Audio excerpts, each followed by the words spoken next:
1 Coríntios capítulo 13 diz assim: o amor é o dom supremo. Na realidade é o final do versículo do capítulo 12. Diz assim: e eu passo a mostrar-vos ainda um caminho sobremodo mais excelente. Ainda que eu fale a língua dos homens e dos anjos, se eu não tiver amor, eu serei como um bronze que soa, ou como um símbolo que retine. Ainda que eu tenha o dom de profetizar e conheça todos os mistérios e toda a ciência, ainda que eu tenha tamanha fé a ponto de transportar montes, se eu não tiver amor, nada serei. E ainda que eu distribua todos os meus bens entre os pobres, e ainda que eu entregue o meu próprio corpo para ser queimado, se eu não tiver amor, nada disso me aproveitará. O amor é paciente, é benigno, o amor não arde em ciúme, não se ufuna, não se ensoberbece, não se conduz inconvenientemente, não procura os seus próprios interesses. O amor não procura seus próprios interesses, não se exaspera, não se ressente do mal, não se alegra com a injustiça, mas se regozija com a verdade. Tudo sofre, tudo crê, tudo espera, tudo suporta, mas o amor jamais acaba. Havendo profecias, desaparecerão; havendo línguas, cessarão; havendo ciência, passará, porque em parte conhecemos e em parte profetizamos. Quando, porém, vier o que é perfeito, então o que é em parte será aniquilado. Quando eu era menino, falava como menino, sentia como menino, pensava como menino. Quando cheguei a ser homem, desisti das coisas próprias de meninos, porque agora vemos como em espelhos obscuramente, então veremos face a face. Agora conheço em parte, então conhecerei como também sou conhecido. Agora, pois, permanece a fé, a esperança e o amor. Estes três, porém, o amor é o maior desses. Aleluia. Obrigado, Jesus, pela tua palavra. Eu quero dar continuidade. Semana passada nós estávamos aqui no domingo, o pastor Fernando de Floripa veio ministrar conosco, mas eu quero continuar o que eu comecei no primeiro domingo do mês, quando nós falamos de Apocalipse capítulo 2. Tenho, porém, contra ti que deixaste o teu primeiro amor. Irmãos, como eu estava falando, Paulo saiu de Atenas, depois de ter pregado ali no Areópago, ganhou 2 pessoas ali na cidade de Atenas, Dionísio, se eu não me engano, e mais outra pessoa, e batizou essas 2 pessoas. E você vai perceber que Paulo não volta mais a Atenas e não escreve nenhuma carta para Atenas. Ele sai zombado de Atenas pelos filósofos epicureus da época, ali no Areópago, e nós tivemos lá, eu tive o privilégio de pregar lá no Areópago. É uma pedra fora da cidade,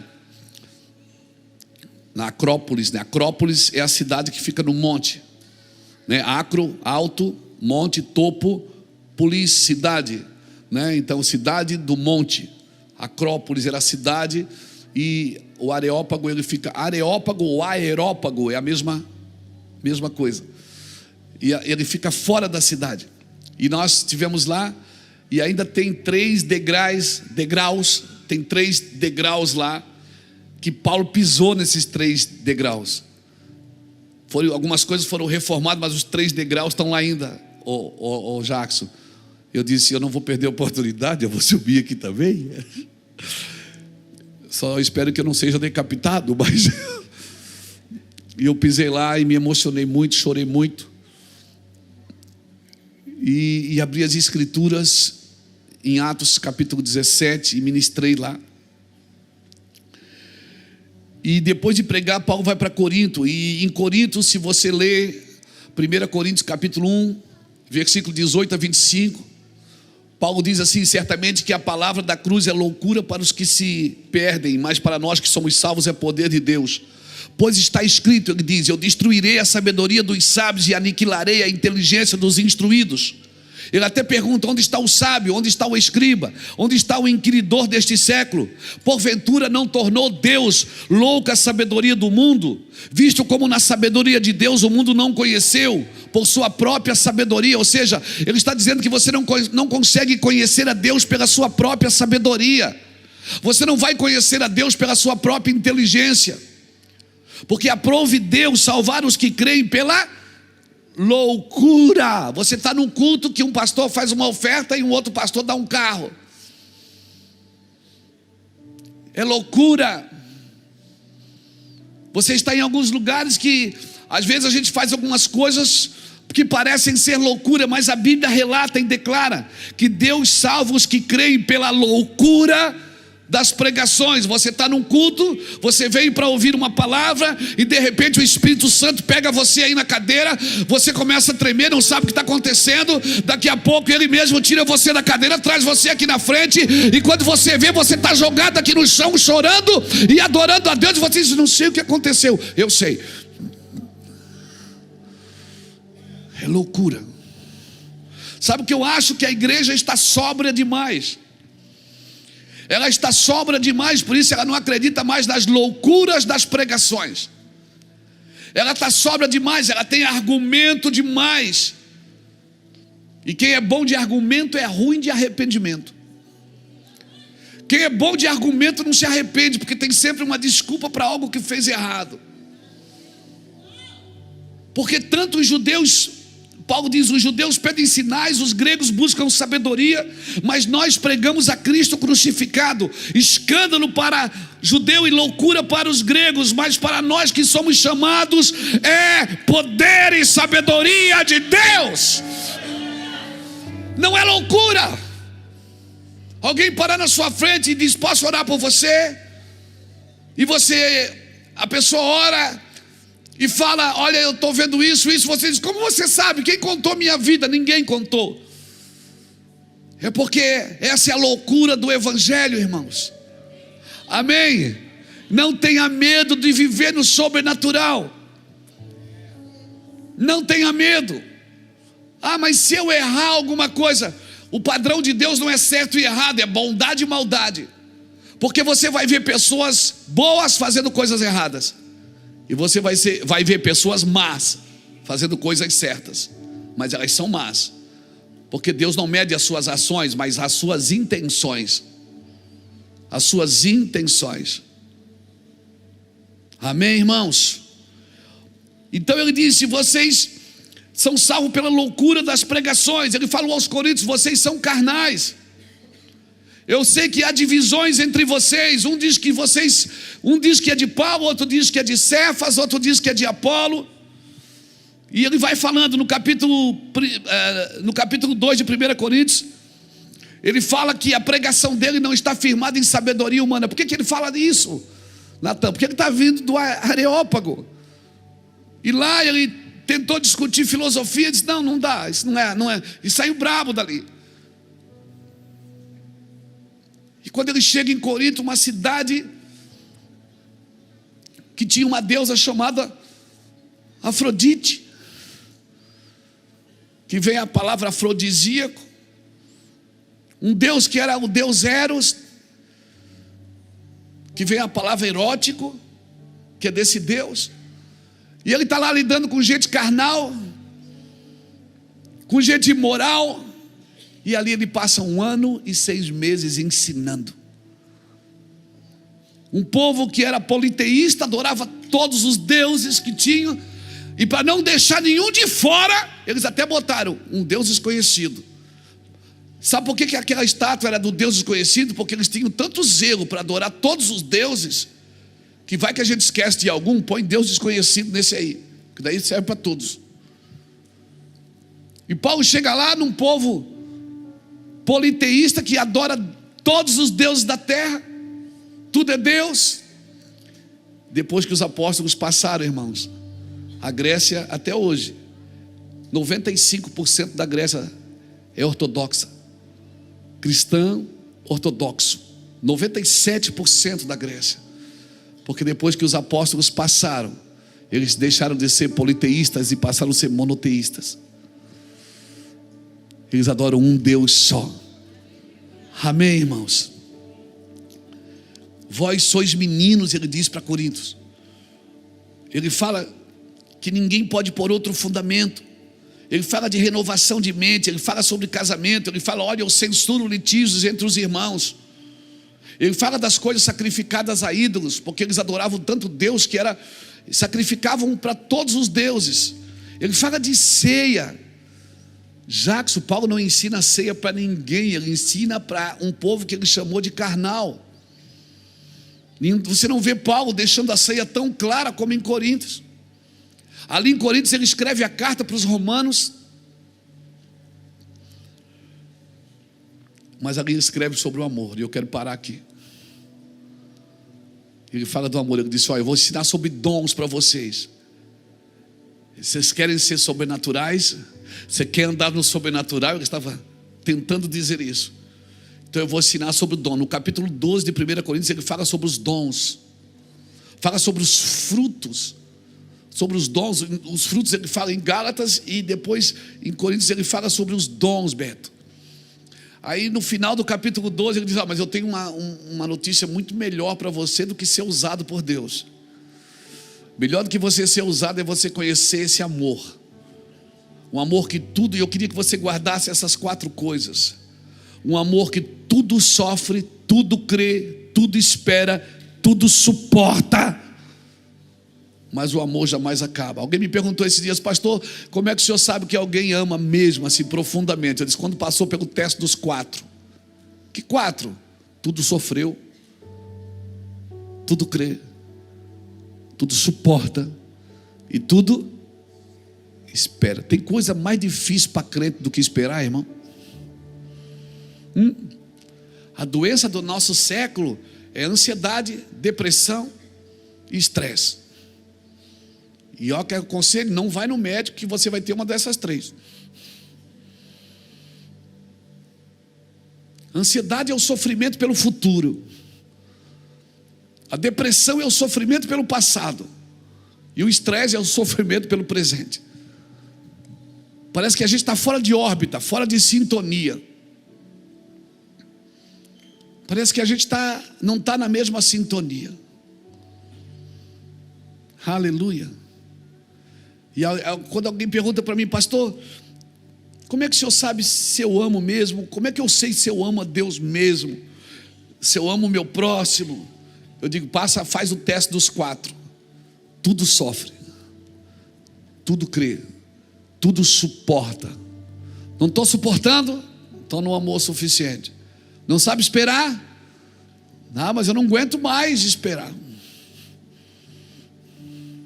Dá um glória a Deus só para mim não saber que eu estou sozinho aqui.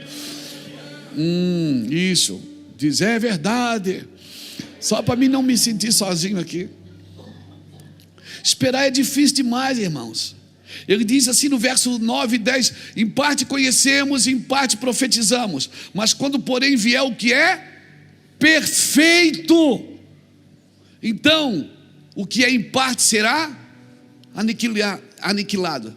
Sabe por que a gente ainda vive cocheando em 2 pensamentos? Tateando no escuro, indeciso, volátil.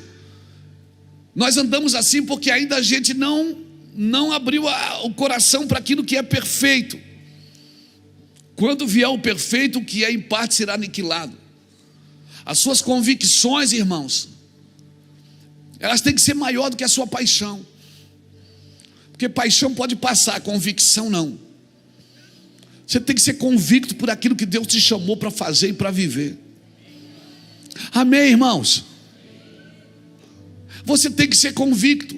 Então faz o teste com você mesmo, dessas 4 palavras. Você tudo já sofreu, tudo já creu, já suportou. Não, isso eu não suporto mais. Não fala isso para Deus, não fala. Porque pode acontecer de novo e você suporta.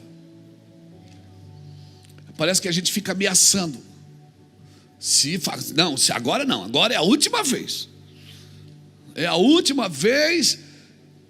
E Paulo fala em 1 Coríntios 4, 19, ele diz, filhinhos meus, por quem eu de novo sinto dores de parto. Ele estava dizendo o seguinte: eu já senti dor de parto uma vez por vocês, mas eu vou sentir de novo. Gálatas capítulo 4, versículo 19, né? Ou é 1 Coríntios capítulo 4, versículo 19? Eu acho que é 1 Coríntios 4, 19. É Gálatas? É Gálatas, né? Isso, é Gálatas. De novo eu sinto dores de parto. Quem tem mais de um filho aqui? Você sentiu dores de parto no primeiro, sentiu dor de parto no segundo, ok, normal. Mas ele está falando de ter dor de parto pelo mesmo filho, que você está gerando pelo mesmo filho. Quem já teve dor de parto num filho para ele nascer? Quem já sentiu dor de parto? E depois teve que sentir dor de parto de novo para gerar ele no espírito.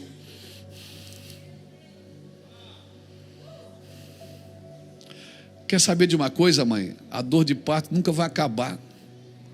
Você não sente mais ela no órgão genital, mas você sente na sua alma, no seu espírito. Porque toda vez que o seu filho estiver sofrendo, você vai sentir dor de parto de novo, e de novo, e de novo. E Paulo diz: por quem de novo eu sinto dores de parto.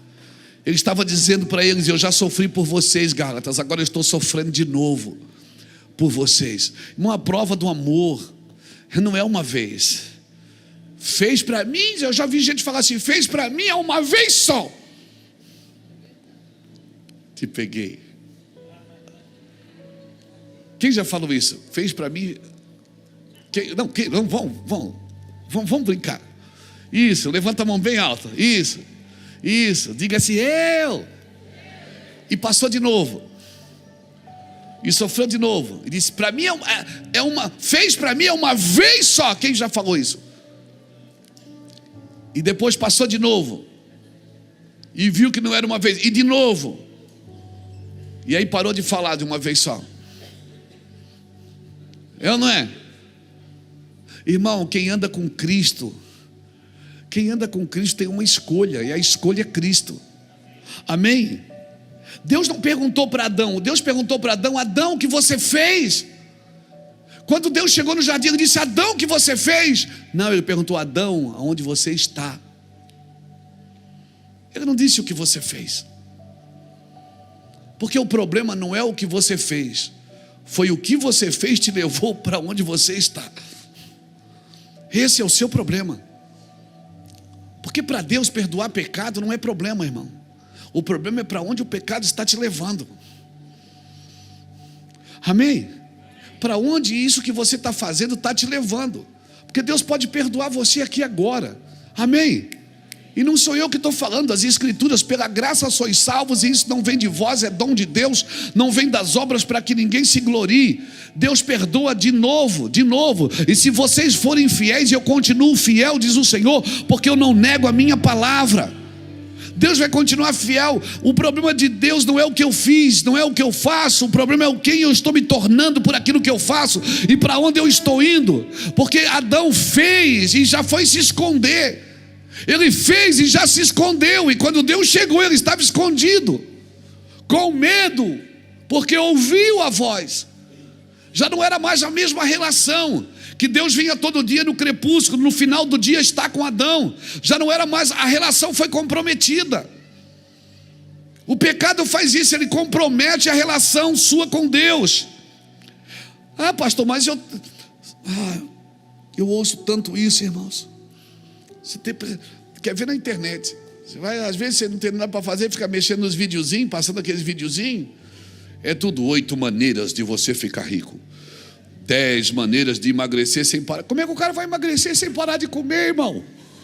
Não existe isso, isso é mentira. Tenha crédito sem ter dinheiro, tenha dinheiro sem ter crédito. Como explica que eu preciso de dinheiro amanhã? Fala para mim. É fake, meu irmão. É fake. Dá para jogar sem treinar? Não dá. Dá para fazer alguma coisa sem treinamento, sem preparo? Amém, irmãos? Sem preparo? É bom errar no treino, irmão, para não precisar errar no jogo. É melhor. Deus não perguntou a Adão o que você fez, mas aonde você está. Então eu quero usar uma palavra que o meu irmão usou ontem de manhã, ontem de manhã. O Júnior pregou lá em Goiânia, ele falou uma coisa que eu quero usar aqui. Ele disse: Jesus está voltando para lugares que ele já esteve antes. Está voltando para a sua casa. Está voltando para a sua empresa. Não, mas eu oro lá em casa. A gente tem culto lá em casa. A gente tem culto na empresa. Você pode fazer culto na igreja sem Jesus. Você pegar um pastor que sabe pregar, irmão, que já leu a Bíblia, que tem os versículos na ponta da língua. Não é decorar versículos, irmãos, que eu preciso. É a vida de Cristo fluindo de mim, da sua vida. E a vida de Cristo, não dá para viver com Cristo sem amor, irmãos. Sem amor não dá, meu irmão. Você pode ser teólogo, antropólogo, filósofo, você pode ser o que você quiser. Sem amor nada serei. Mas eu sou bom, eu sou generoso, eu dou meus bens. Você pode dar dinheiro, irmão. Você pode dar o dinheiro à vontade. Se você não tiver amor, você não o representa. Não, mas eu tenho amor. Deus não tem amor, Deus é amor, irmãos. A gente não tem. Deus tem alguma coisa que você pode fazer para Deus te amar mais? Não, porque Deus não tem quantidade de amor, Ele é amor. Tem alguma coisa que você pode fazer para Deus te amar mais? Pode? Não. Se não tem nada que você pode fazer para Ele te amar mais, também não tem nada que você pode fazer para Ele te amar menos. Mas você ama uma pessoa, ama ou não ama? Aí ela pisa na bola com você, faz mal para você.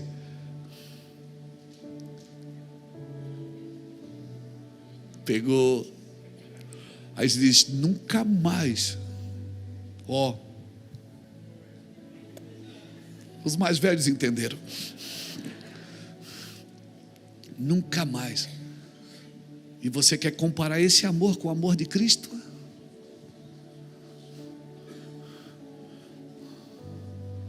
Você quer comparar esse amor com o amor de Cristo? Esse não é o amor de Cristo.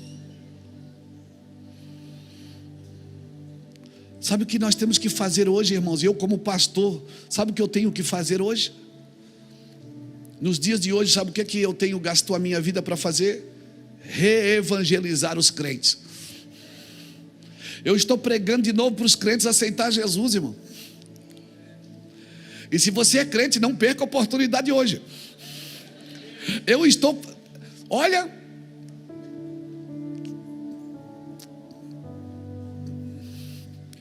tem uns irmãos que eu queria batizar de novo. É porque não deve, não precisa. Mas eu não queria batizar com água não, era com que boa, cândida.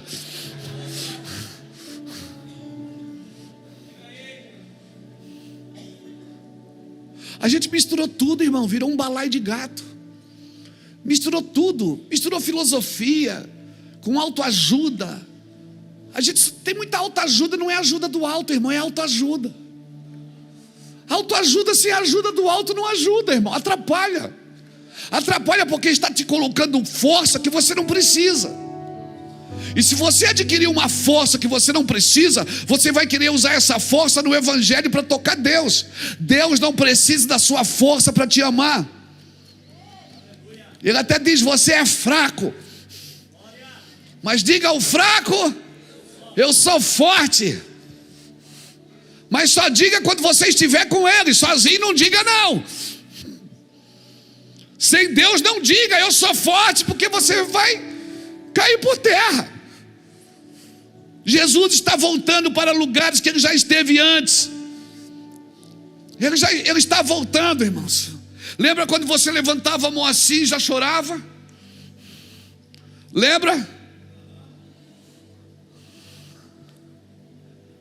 Lembra quando você era inocente e acreditava?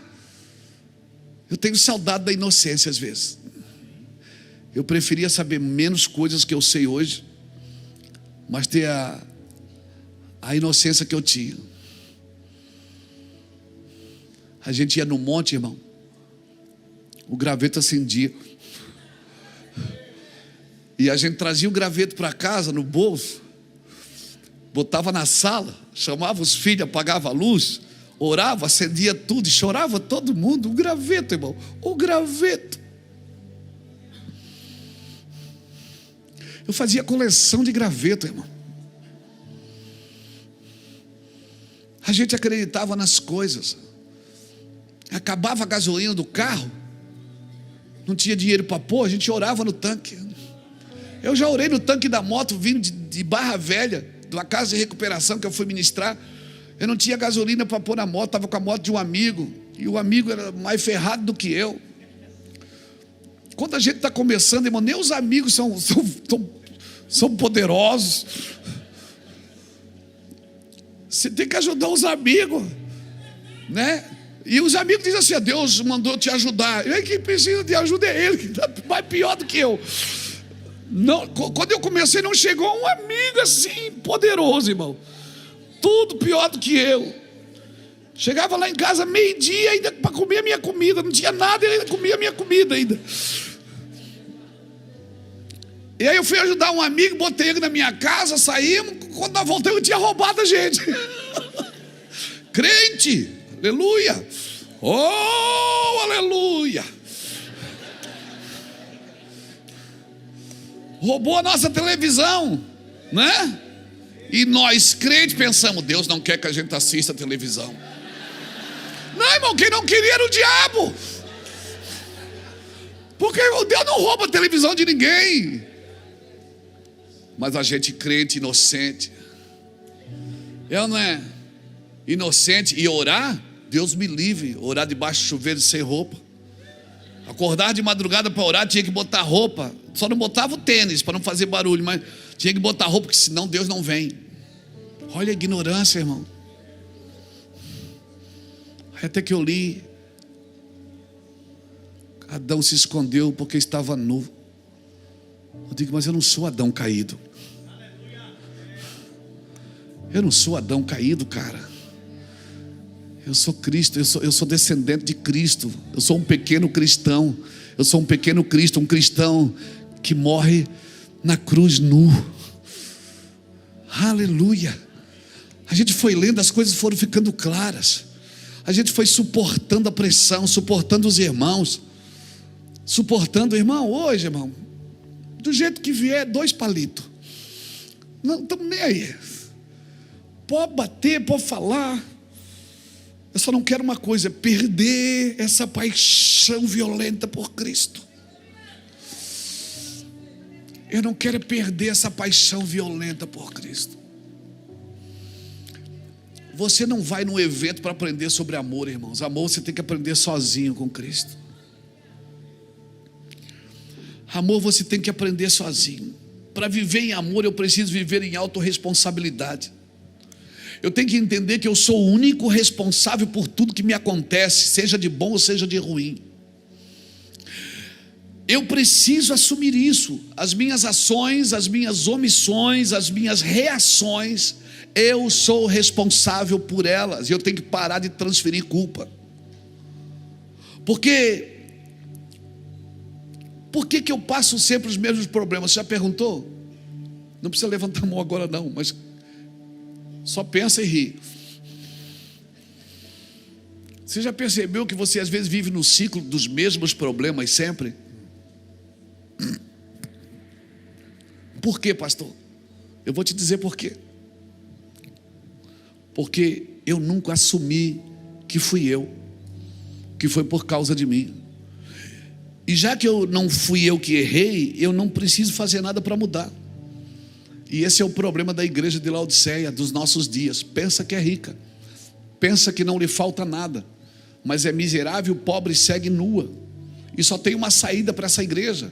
É a igreja dos nossos dias, a igreja do nosso século, que pensa que é rica, que pensa que não lhe falta nada. E ele diz: mas tu não sabes que tu és miserável, pobre, segue nua. Mas eu vou te dar um conselho, só tem um conselho, só tem uma saída: compra de mim ouro puro. para que tu sejas rica. Compra de mim vestes brancas para que tu sejas pura. Compra de mim colírio para os teus olhos para que tu enxergue. E esse comprar não é negócio, não é business, não é você meter a mão no bolso, pegar o dinheiro para comprar, porque a moeda do reino de Deus é a sua vida. Jesus te comprou por bom preço e não comprou com dinheiro, ele comprou com vida. Evangelho, você pode dar dinheiro. Nós falamos de oferta aqui, falamos de uma necessidade. Você pode dar dinheiro, se você não der a vida, não adianta.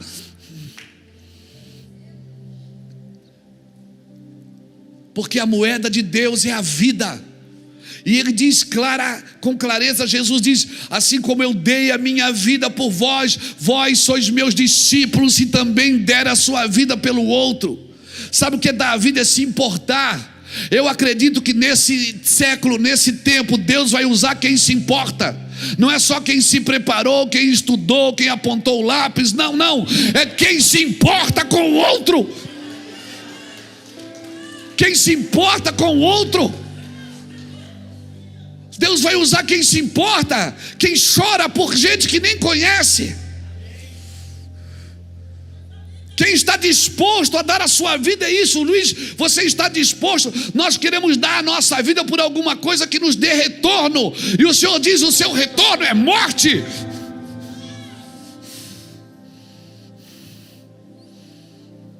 O seu retorno é morte. Nós estávamos lá em Olimpo, Jackson. Cara, que forte que foi lá. Nós estávamos nas ruínas de Olimpo, da onde saiu as Olimpíadas. E nós estávamos lá nas ruínas. E a nossa guia, uma grega, nasceu no Brasil, mas foi criada na Grécia, muito inteligente. Ela parou e disse: pastor Luiz, aqui era onde acendia o fogo das Olimpíadas, que era para adorar Zeus. E aqui está tudo em ruínas. Aqui acendia o fogo. E aí você olhou para aquela ruína onde acendia o fogo. Aí você pensa numa profecia de Jesus, quando olhou para Jerusalém, disse: não ficará pedra sobre pedra, mas eu vou levantar um templo e vou acender um fogo dentro desse templo. E esse fogo não vai adorar outro Deus, ele só vai adorar um Deus. Aleluia. E você é o templo do Espírito, e o Espírito Santo em Pentecostes acendeu um fogo dentro de você. Ei, esse fogo está aceso.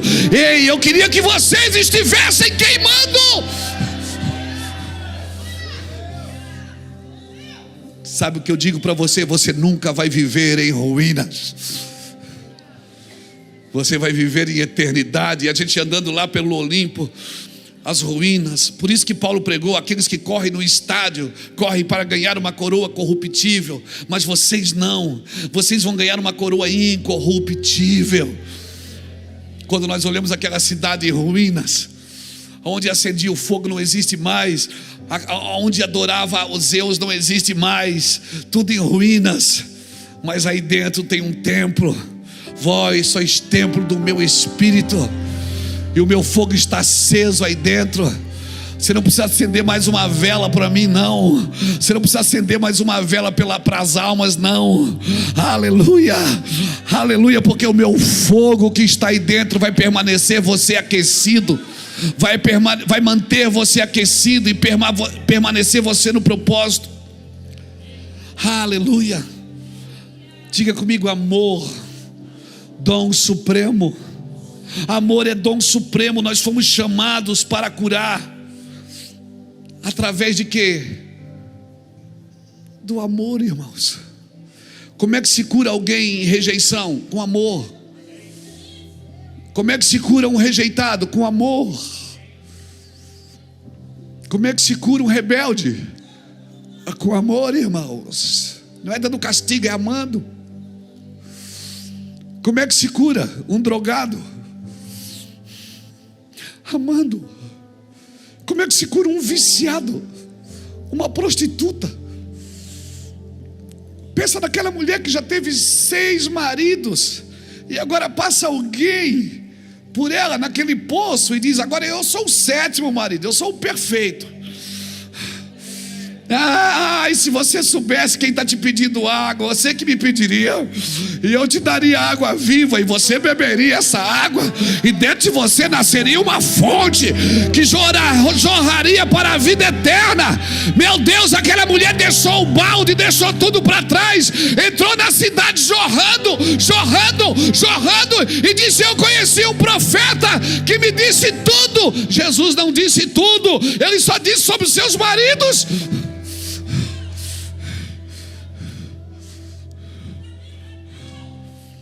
Aleluia! Aleluia!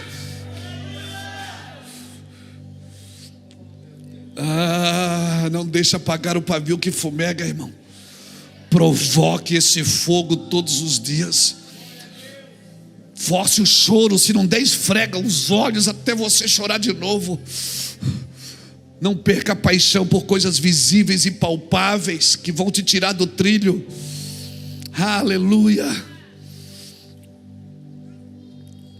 Amanhã vocês vão para os jogos e vamos torcer para vocês vão ganhar um troféu. No outro dia começa tudo de novo, treino de novo e tudo de novo. Porque você não pode trocar uma coroa corruptível por aquilo que é incorruptível, que ninguém pode tirar de você, que é vida eterna. Que é vida eterna. Aleluia! Eu não posso estar doente por aquilo que eu fui chamado para curar. Eu fui chamado para curar pessoas, eu não posso estar doente por causa de pessoas.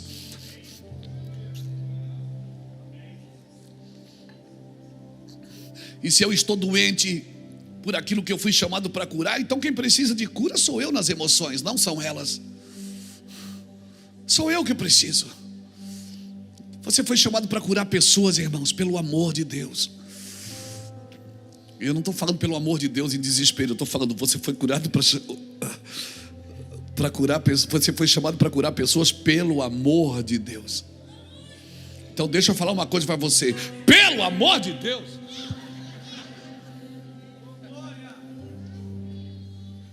Pelo amor de Deus, irmão. É só isso que você precisa fazer. Não é nem pelo seu amor, porque só o amor de Deus tudo sofre, tudo crê, tudo suporta e tudo espera, mas ele jamais acaba. Pastor, mas eu ainda não consigo. Mas quando vier aquilo que é perfeito para a sua vida, o que é em parte da sua vida vai cair por terra e você vai conseguir. Aleluia! Aleluia! Diga para alguém que está do seu lado: seja aquele que cure as feridas, não aquele que as causa. Seja aquele que cure, não aquele que cause feridas. Seja o homem da cura, a mulher da cura. Quem passar por você vai ser abençoado. Quem for tocado por você será abençoado. Seja alguém que ame, principalmente quem não te ama. Jesus deixou claro: amar os que te amam é fácil. Aleluia. Aleluia. Pastor, mas amar é fácil. Não, não é fácil não. O tempo mais perigoso da sua vida é o tempo que você ama as pessoas. É perigoso demais. Por quê, pastor? Porque nós temos um senso de prevenção. A gente quer se preservar. E o nosso problema de relacionamento é esse, que a gente quer se preservar da dor e por isso não se aprofunda em amor. A gente quer se preservar. Aprenda a amar como Cristo, querido. Então para que Deus me prova, pastor? Para você aprender a amar. Porque você não vai aprender a amar numa sala de aula. Deus te prova, o motivo de Deus te provar é para te ensinar a amar. E a minha pergunta é: você já aprendeu a amar? Porque você pode aprender a profetizar, você pode aprender conosco a Bíblia, você pode aprender a administrar, você pode aprender muitas coisas com Jesus e com os homens, mas amar, você só aprende com Jesus. Só Jesus pode te ensinar, e Ele vai te provar, até você aprender a amar. Irmão, Ele vai te provar, e vai provar, e vai provar. E quando você ora assim: Senhor, eu quero amar as pessoas, No outro dia aparecem uns enviados. Eles são enviados, irmão, de Deus. Eu tenho as minhas dúvidas, mas eles são enviados para te provar. Você diz: Deus me dá paciência. No outro dia você é atribulado na paciência, porque você ora por uma coisa, você diz: Deus me enche. No outro dia Ele te esvazia, porque Ele faz tudo ao contrário que você está pedindo, porque Ele não vai construir sobre um fundamento incorreto. Primeiro eu tenho que me esvaziar de toda a carnalidade, de todo o meu humanismo, de tudo aquilo que não é de Deus para a minha vida. E quer saber de uma coisa? Não adianta você pregar, orar, falar por 2 horas e sair dali e ter uma atitude de desafeto. Por quê? Porque Deus responde mais o seu coração do que as suas palavras. Deus responde muito mais o seu coração do que as suas palavras. Aleluia. Romanos 8, abra comigo Romanos 8, versículo de 6 a 9. Romanos 8, de 6 a 9.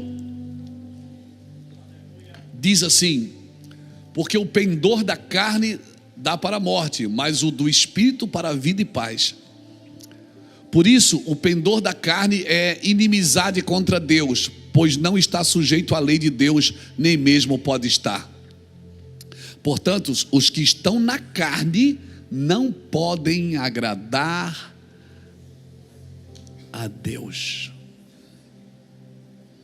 Versículo 9: vós, porém, não estáis na carne, mas no Espírito, se de fato o Espírito de Deus habita em vós. E se alguém não tem o Espírito de Cristo, esse tal não é dele. Deus te deu o Espírito Santo porque você é dele. E quem anda na carne não pode. Quem é que anda na carne? Aquele que só anda para satisfazer os desejos da sua carne, as suas vontades. Aquele que não se submete à vontade de Cristo. Aquele que até no casamento só faz a sua vontade, não faz a vontade do seu cônjuge.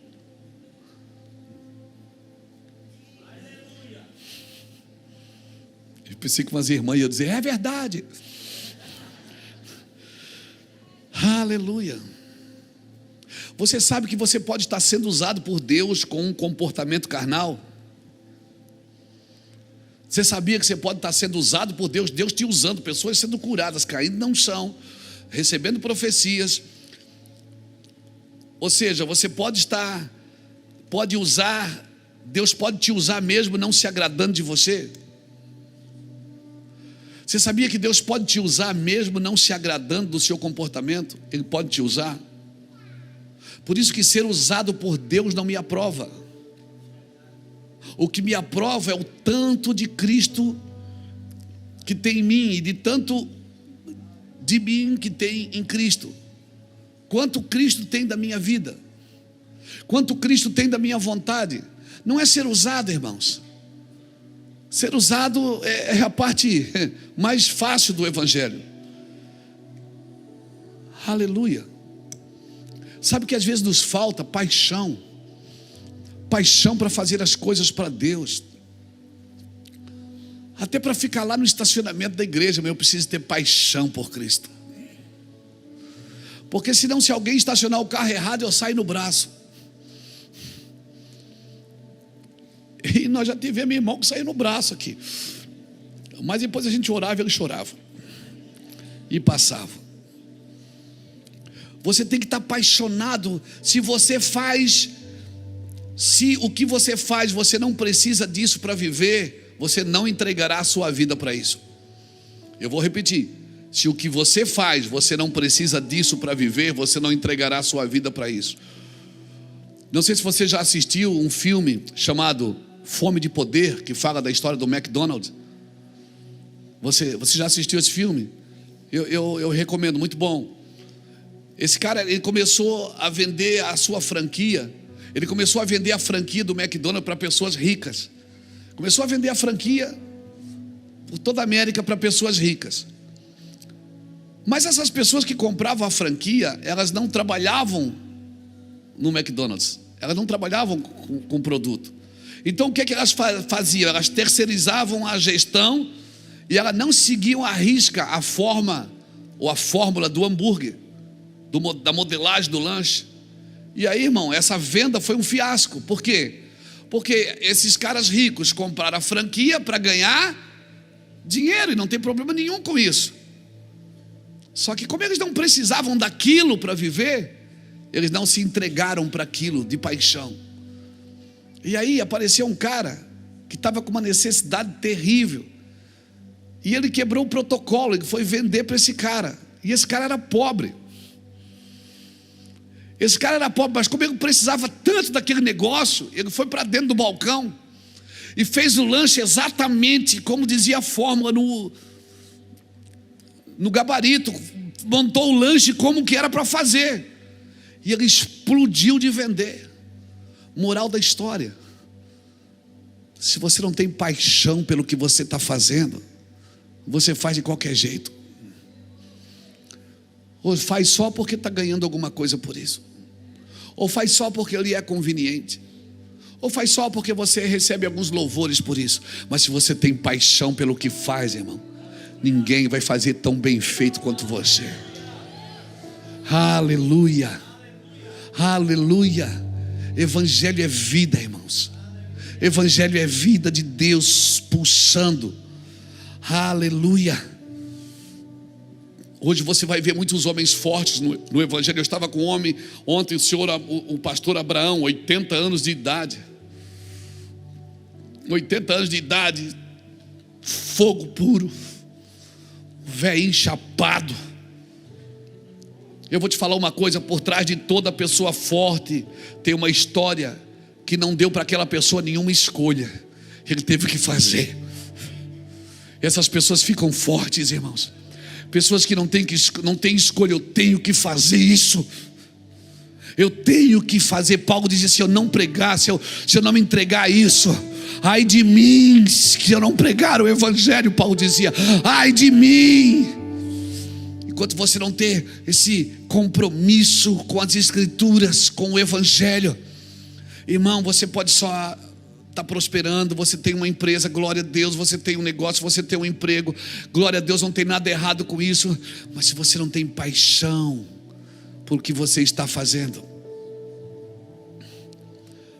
aleluia, você precisa ter paixão. Aleluia. Todo homem apaixonado por Deus é um guerreiro, irmãos. O maior guerreiro da Bíblia foi Davi, e o maior adorador também foi Davi, porque adoração e guerra andam juntas.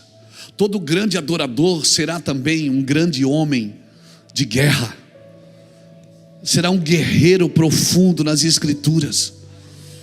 Amém, irmãos? Amém. Eu quero declarar que você não vai só ler livros de histórias, você vai escrever a história. Você vai escrever a sua história. Ei, irmão, levanta a sua mão, deixa eu profetizar. Aleluia. Eu vou dizer uma coisa. Eclesiastes capítulo 3 versículo 11 diz que Deus colocou a eternidade no coração do homem. Sabe por quê? Porque só a eternidade pode satisfazer seu coração, mais nada. Nada pode satisfazer o seu coração. Bens não vão satisfazer você. Quanto mais você tem, mais você vai querer. Não tem problema, porque Deus te deu essa capacidade de adquirir. Mas Deus colocou a eternidade no teu coração, porque só a eternidade pode te satisfazer, querido. Só a eternidade. Aleluia. Eu estive em Filipos. Eu estive no lugar onde Paulo e Silas foram presos, e à meia-noite começaram a cantar. Aleluia. As cadeias romperam, as correntes caíram, as portas caíram, e eles foram salvos. Foram levados pelo carcereiro, o carcereiro lavou as suas feridas, e eles voltaram para a cadeia. Oh meu Deus, que coisa linda. Tome decisões fortes na sua vida, irmãos, de servir a Deus. Ouvir é importante, é muito importante. Sentar aqui para me ouvir, como é importante ouvir. Eu gosto muito de sentar para ouvir meus irmãos. Mas, irmãos, falar também é essencial. Pessoas que te rodeiam também precisam ouvir. Aleluia. Pastor, essa semana eu falava com alguém que dizia assim: pastor, dentro do ônibus da caravana, pastor, eu queria fazer mais coisas para Deus. Eu queria ter essa autonomia que o Senhor tem. Parece que Deus te deu carta branca para você fazer o que eu quero. Eu digo: não é assim não, querido. Eu disse: antes de Deus te dar autonomia, tem que ter sintonia. Só quem anda na sintonia vai ouvir sem ruído. Deixa eu te falar uma coisa: Deus precisa dessa paixão, irmãos. Porque nos dias que nós estamos hoje, a sua inteligência não vai convencer pessoas. O seu QI, a sua capacidade intelectualizada não vai convencer pessoas. Sabe o que vai convencer pessoas? É a tua paixão por aquilo que você faz. É a tua paixão por aquilo que você faz. Aleluia. Pastor, mas é difícil. Sabe qual é o nosso problema? É que a gente só corre atrás da maioria, irmãos. Natan, a gente tem dificuldade de ser convicto por algumas coisas.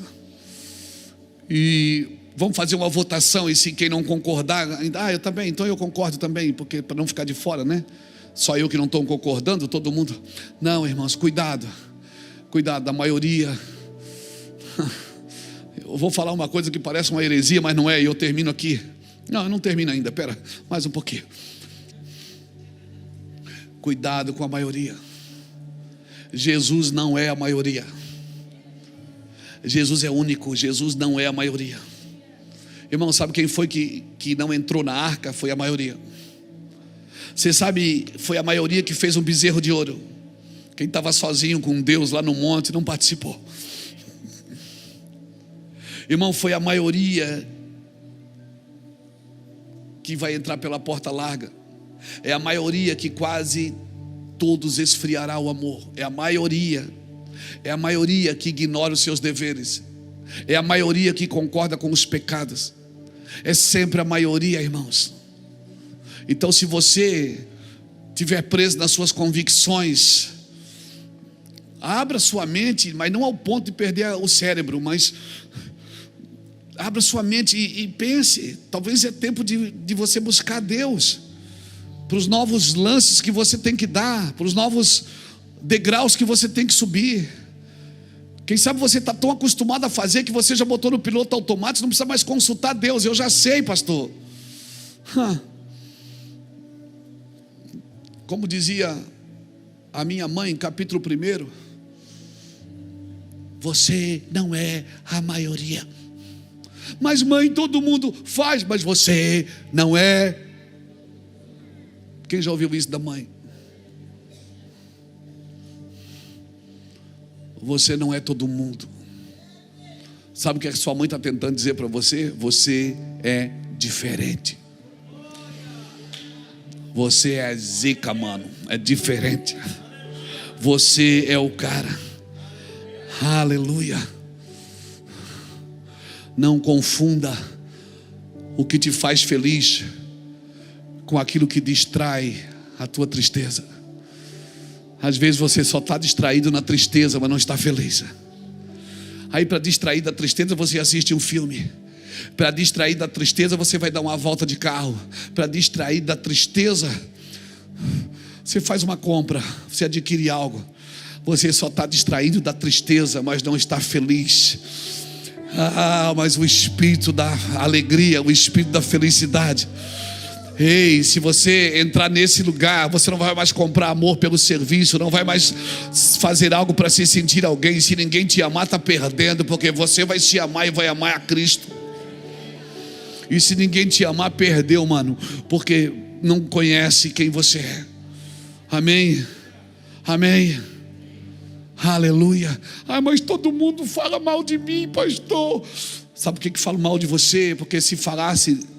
Pessoas que falam mal de mim, falam porque necessitam disso. Porque se falasse deles, ninguém parava para ouvir.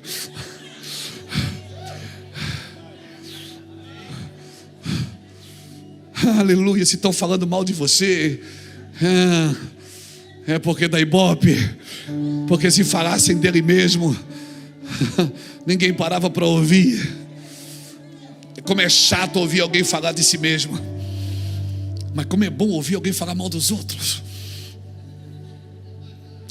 Oh meu Deus. Aleluia. Diga comigo, meu coração está aberto, Senhor. Aleluia. Diga comigo, eu sou um homem de bom coração. Eu não sou um homem de decoração. Não decore, irmão. Não decore o seu coração com hipocrisia. Por favor, não decore o seu coração com hipocrisia. Rasgue o seu coração na presença de Deus. Não decore ele, não deixe ele lindo para quem passar. Diz, uau, que coração lindo, podre de plástico. Rasgue o seu coração com o amor de Cristo. Aleluia. Aleluia.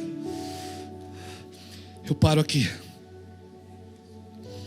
O Senhor está dizendo para mim não ouvir mais ninguém? Não, eu estou dizendo para você ouvir bons conselhos. Ouça, agradeça todos os conselhos, mas faça o que Deus te mandou.